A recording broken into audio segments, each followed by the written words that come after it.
Huwag mong kalilimutan ang mga itinuturo ko sa iyo. Ingatan mo sa iyong puso ang mga iniuutos ko, sapagkat ito ang magpapahaba at magpapaunlad ng iyong buhay.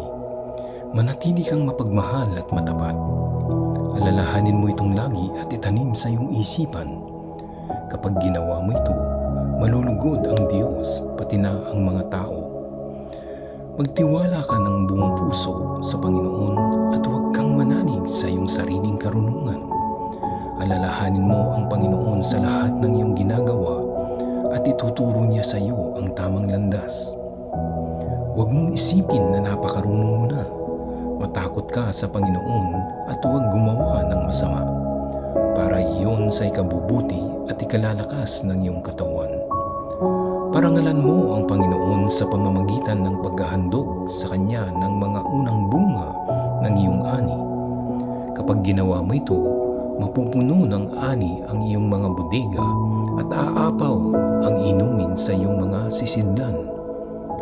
Anak, huwag mong mamasamain kapag itinatama ka ng Panginoon, upang ituwid ang iyong pag-uugali, sapagkat itinutuwid ng Panginoon ang ugali ng kanyang mga minamahal, katulad ng ginagawa ng isang ama sa kanyang anak na kinalulugdan. Mapalad ang taong may karunungan at pangunawa, higit pa ito sa pilak at ginto, at sa ano pa mang mga mamahaling bato. Walang anumang bagay ang maaaring ipantay dito. Magpapahaba ito ng iyong buhay, magpapaunlad ng iyong kabuhayan, at magbibigay sa iyo ng karangalan. Ang karunungan ay magpapabuti ng iyong kalagayan. Mapalad ang taong may karunungan dahil magbibigay ito ng mabuti at mahabang buhay.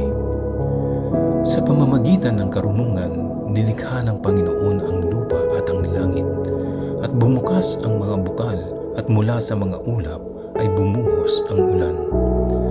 Anak, ingatan mo ang iyong karunungan at kaalaman sa pagpapasya ng tama.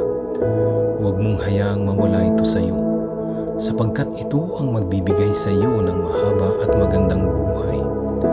Mabubuhay kang ligtas sa anumang kapahamakan. Makakatulog ka ng mahimbing at walang kinatatakutan. Hindi ka dapat matakot kung biglang dumating ang mga pangyayaring nakakatakot o kung lilipulin na ang masasama. Dahil makakaasa ka na babantayan ka ng Panginoon at ilalayo sa kapahamakan. Hanggat makakaya mo, tulungan mo ang mga dapat tulungan. Huwag mo nang ipagpabukas pa kung kaya mo naman silang tulungan ngayon. Huwag mong pagplanuhan ng masama ang kapitbahay mo na nagtitiwala sa iyo. Huwag kang makipagtalo sa kapwa mo nang walang sapat na dahilan, lalo na kung wala naman siyang ginawang masama sa iyo. Huwag kang mainggit sa taong malupit o gayahin ang kanyang mga ginagawa, sapagkat nasusuklam ang Panginoon sa mga taong baluktot ang pag-iisip, ngunit nagtitiwala siya sa mga namumuhay ng matuwid. Isinusumpa ng Panginoon ang sambahayan ng masasama, ngunit pinagpapala niya ang sambahayan ng mga matuwid. Inahamak niya ang mga nanghahamak ng kapwa, ngunit binibiyayaan niya ang mga mapagpakumbaba. Ang mga marunong ay pararangalan, ngunit ang mga hangal ay ilalagay sa kahihiyan.